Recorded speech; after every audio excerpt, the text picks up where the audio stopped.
Why it sucked to be a Praetorian Guard. At first glance, this sounds like one of the best jobs in the entire Roman Empire. You live in Rome, you guard the empire, you get better pay than ordinary soldiers, shorter service, nicer conditions, and a front row seat to the center of power. No freezing on some miserable frontier, no getting shouted at by a centurion in a swamp in Germany while wondering if the local trees are plotting against you. You are elite. At least that is the sales pitch. The reality was a little different, because being a Praetorian Guard meant living dangerously close to the most paranoid man in the empire. It meant serving inside a palace full of rumors, plots, poison, ambition, and extremely nervous rich people. It meant that every succession crisis, every assassination, every coup, and every political panic had a way of landing directly in your lap. And if things went wrong, which in Rome they very often did, being near the emperor was not always safer than being near the enemy. In fact, sometimes it was worse. The Praetorian Guard began as a pretty practical idea. Roman generals in the Republic often kept personal bodyguards, picked men they trusted to protect them in camp and on campaign. The word praetorium referred to the general's headquarters, so the men around it became Praetorians. Then Augustus, Rome's first emperor, took that idea and made it permanent. This was clever and also a little ominous.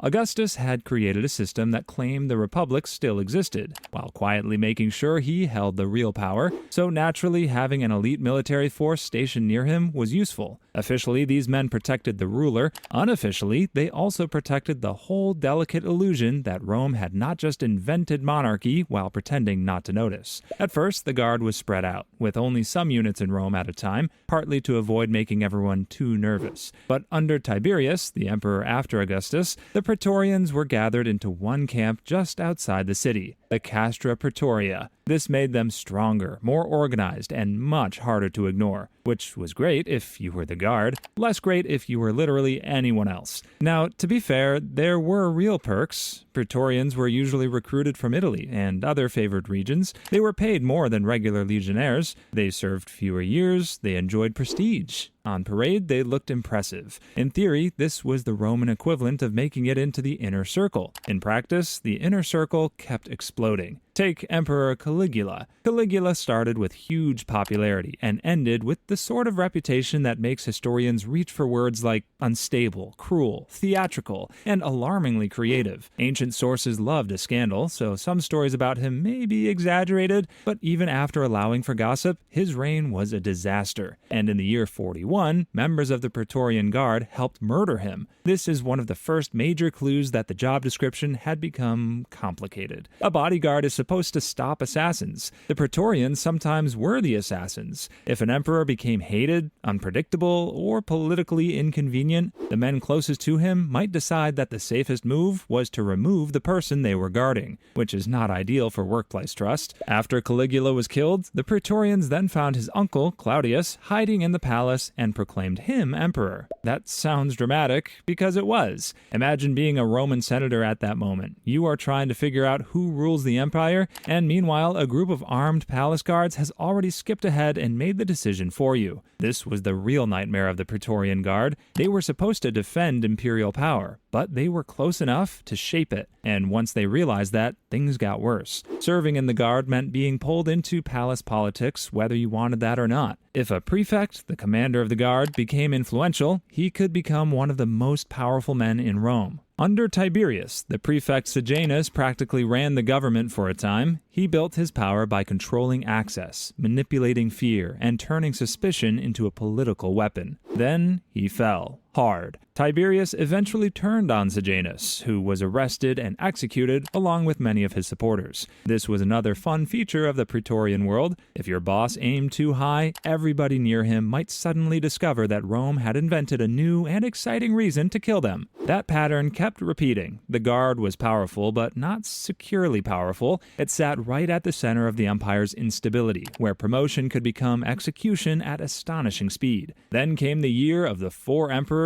in 69. If you want a perfect example of why this job was a nightmare, here it is. Nero died. The empire immediately turned into a violent argument. Galba became emperor, but made the mistake of not paying the Praetorians the donative they expected. This was not a small accounting error. This was more like forgetting to tip a room full of heavily armed kingmakers. So they killed him. Otho, who had promised them money, took power with Praetorian support. Then Otho lost to Vitellius, then Vitellius lost to Vespasian. In less than a year, emperors rose and fell so fast the official portraits probably barely had time to dry. And the Praetorians were right in the middle of it. That is the thing. They had influence, yes, but influence in a civil war is not comfort. It means you are gambling on the next regime while standing where all the knives are. Even when life in the Guard was calm in imperial Rome was not exactly peaceful. You were under constant discipline, political scrutiny, and the expectations of men who could destroy you with a word. If the emperor trusted you, good. If he suspected you, terrible. If somebody else whispered your name into his ear at the wrong moment, also terrible. And Roman emperors were not famous for being relaxed.